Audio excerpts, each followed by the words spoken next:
الرحمن الرحیم الحمد للہ رب العالمین صلی اللہ وسلم وبارک علی عبدہ ورسول محمد وعلى آلہ وصحبہ اجمعین وعلى من تبعہم بإحسان الى یوم الدین اما بعد. شیخ محمد بن جمیل زینو رحمہ اللہ نے بدعات کے اقسام ذکر کیے ہیں کہ دین میں جو نئے کام کیے جاتے ہیں ان کی کیا قسمیں ہیں. عمومی طور پر دو قسم کی بدعتیں ہوتی ہیں. اس میں سے ایک بدعت وہ ہے جسے پہچاننا آسان ہوتا ہے اور عام طور پر مسلمان جو تھوڑا علم رکھتے ہیں وہ اسے پہچان لیتے ہیں. اور دوسری قسم کی بدعت ہے جسے پہچاننا تھوڑا سا مشکل ہے. اس کے لیے آدمی کے پاس علم ہونا ضروری ہے اور اہل علم کے رہنمائی کے ساتھ وہ ان بدعات کو پہچان سکتا ہے. پہلی قسم ہے بدعات کی، وہ ہے بدعت اصلیہ. بدعت اصلیہ کا مطلب ایسا کام جو دین میں نہیں ہے اسے کوئی ثواب کے لیے کرتا ہے، نام و نشان دین میں اس کا نہیں ہے. مثال کے طور پر ماتم کرنا ہے. ماتم اسلام میں کہیں نہیں ہے، کسی صحابی نے نہیں کیا، کسی نبی سے ثابت نہیں ہے. یہ جو ماتم ہے لوگ ثواب سمجھ کر کے کرتے ہیں، یہ بدعت ہے بلا شک، کیونکہ رسول صلی اللہ علیہ وسلم نے نہ اس کی اجازت دی ہے نہ صحابہ نے اسے کیا ہے، کوئی دلیل اس کی نہیں ہے.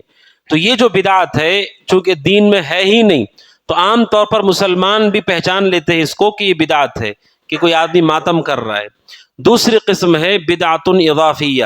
بدعت اضافیہ کا مطلب وہ عمل اسلام کے اندر موجود ہے لیکن اس عمل کا طریقہ لوگوں نے اپنی طرف سے ایجاد کیا. مثال کے طور پر قرآن خوانی ہے.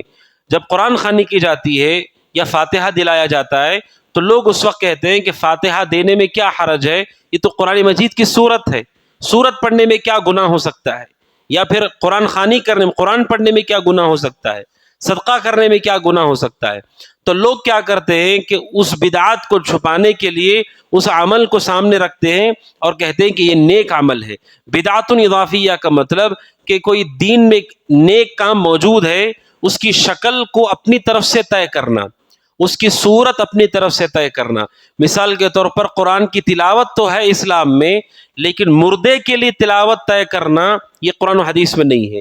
عمل موجود ہے، عمل کا طریقہ، اس کی صفت خود سے طے کرنا، یہ ہے بدعت اضافیہ. جیسے سورہ یاسین قرآن کی صورت ہے، آپ کبھی بھی پڑھ سکتے ہیں.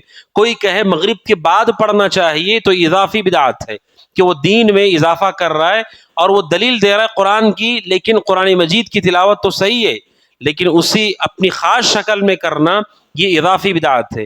نیا گھر آپ نے لیا، نئے گھر میں داخل ہونے کے ساتھ اذان دینا بدعت ہے. نئے گھر میں داخل ہو کر قرآن پڑھنا بدعت ہے. نماز کے فوراً بعد اجتماعی دعا کرنا بدعت ہے. کوئی یہ کہے کہ دعا کرنے میں کیا حرج ہے، دعا میں کوئی حرج نہیں لیکن دعا کی جگہ آپ نے اپنی مرضی سے طے کیے، جبکہ رسول کے زمانے میں یہ موقع تھا. اللہ کے نبی چاہتے تو آپ بھی نئے گھروں کے اندر قرآن پڑھا سکتے تھے، آپ بھی نماز کے بعد اجتماعی دعا کر سکتے تھے، صحابہ مغرب کے بعد سورہ یاسین پڑھ سکتے تھے. ان لوگوں نے یہ سب اپنی طرف سے نہیں کیا ہے، لہٰذا شکل اپنی طرف سے طے کرنا یہ ہے اضافی بدعت. اور یہ مشکل بدعت ہے. مشکل کا مطلب اس کے لیے علم چاہیے پہچاننے کے لیے. اگر علم نہ ہو تو عام طور پر لوگ دھوکہ کھا جاتے، انہیں لگتا ہے یہ تو نیکی کا کام ہے، کیا مسئلہ ہے اس میں. مسئلہ یہ ہے کہ جس کو اللہ نے جس شکل میں رکھا ہے، جیسے دعا ہے آپ کبھی بھی مانگیے، گھر میں، دکان میں، سفر میں، کوئی مسئلہ نہیں. دعا کی خاص شکل آپ طے کریں کہ گھر کی افتتاح پر ہمیں دعا کرنی ہے مل کر بیٹھ کر کے، عمرہ جاتے وقت ہم سب کو بیٹھ کے دعا کرنا ہے، یا پھر سلام کے فوراً بعد ہمیں دعا کرنا ہے. یہ شکل رسول نے نہیں اختیار کی ہے، یہ اضافی بدعت ہے. لہٰذا اس کے لیے علم چاہیے کہ آدمی یہ دیکھے کہ اس شکل میں جو ہو رہا ہے اس کی کیا دلیل ہے. اس لیے سنن ترمذی کی حدیث ہے، صحابہ کا علم کتنا گہرا ہوتا تھا. دیکھیے عبداللہ بن عمر رضی اللہ عنہما کہتے ہیں کہ ان کے پاس، ان کے پہلو میں ایک شخص بیٹھا تھا اور اس نے چھینک مار کر کے کہا الحمدللہ والسلام علی رسول اللہ، اللہ کی تعریف کی، الحمدللہ کہا. ہم سب جانتے ہیں چھینکنے کے بعد الحمدللہ کہنا سنت ہے. اس نے بھی الحمدللہ کہا. الحمدللہ کہنے کے بعد درود پڑھا اس نے اور کہا والسلام علی رسول اللہ. تو عبداللہ بن عمر رضی اللہ تعالی عنہ نے سمجھانے کے لیے سب سے پہلے اس شخص سے کہا وَأَنَا أَقُولُ الْحَمْدُ لِلَّهِ وَالسَّلَامُ عَلَى رَسُولِ اللَّهِ. سامنے والے سے کہا دیکھو تمہارا جملہ غلط نہیں ہے، تمہارا جملہ غلط نہیں ہے، میں بھی الحمدللہ بولتا ہوں اور میں بھی نبی پہ درود پڑھتا ہوں، جملہ غلط نہیں ہے. غلط کیا ہے؟ لَيْسَ هَكَذَا أَمَرَنَا رَسُولُ اللَّهِ. عبداللہ بن عمر نے کہا اس جگہ پر چھینکنے کے بعد رسول نے ہم کو ایسا پڑھنے کے لیے نہیں کہا ہے. اب دیکھیے سبحان اللہ کتنا گہرا علم ہے ان کا، اور سمجھانے کا اسلوب کتنا اچھا ہے. انہوں نے کہا جملہ غلط نہیں ہے، سورہ یاسین غلط نہیں ہے، دعا غلط نہیں ہے، لیکن عبداللہ بن عمر نے کہا چھینکنے کے بعد درود پڑھنا یہ رسول نے ہم کو نہیں سکھایا. کہا کیا سکھایا ہے؟ علمنا رسول اللہ، اللہ کے رسول نے ہم کو سکھایا ہے کہ ہم چھینکنے کے بعد الحمدللہ کہیں.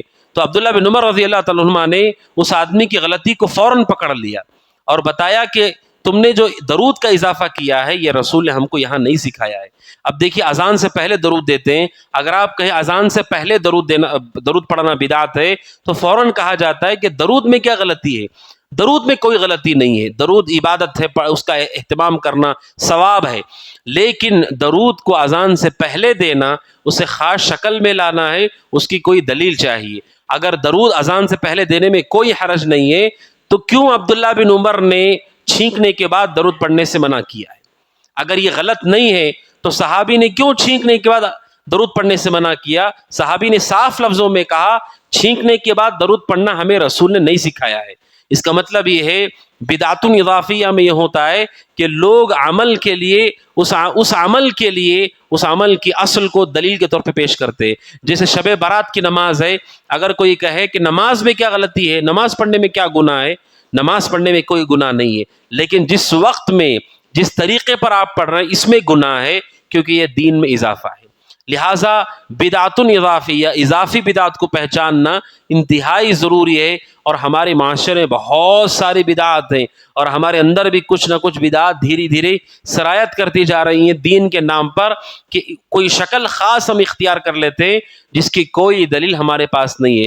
مثال کے طور پر کوئی آدمی جمعہ کے دن سورۃ الکہف پڑھنے کے لیے پورے گروہ بنا کر کے بیٹھ جائیں، گروپ کی شکل میں پڑھیں. سورہ فاتحہ پڑھنے میں کوئی حرج نہیں، گروپ کی شکل میں پڑھنے میں آپ کے لیے دلیل چاہیے کہ آپ جو گروپ کی شکل میں پڑھ رہے ہیں کیوں پڑھ رہے ہیں، اس کی کیا دلیل ہے. لہٰذا جب ہم کوئی شکل دیتے ہیں اور اس شکل کے بارے میں فضیلت مانتے ہیں تو اس کی کوئی خاص دلیل کا ہونا ضروری ہے. جیسے منہ کھلتا ہے، منہ کھلنے کے فوراً بعد ہاتھ رکھتے ہیں اور استغفر اللہ کہتے ہیں. منہ کھولنے کے بعد استغفر اللہ رسول صلی اللہ علیہ وسلم نے نہیں سکھایا ہے، کسی بھی حدیث میں یہ چیز مذکور نہیں ہے. منہ کھلتا ہے، اللہ کے نبی نے کہا جتنا ہو سکتا ہے اسے بند کرو، لیکن استغفر اللہ کہنا یہ رسول نے ہم کو نہیں سکھایا ہے. اس طرح جہاں پر بھی ہم کوئی خاص عمل کرتے ہیں اس کے لیے کوئی خصوصی دلیل چاہیے.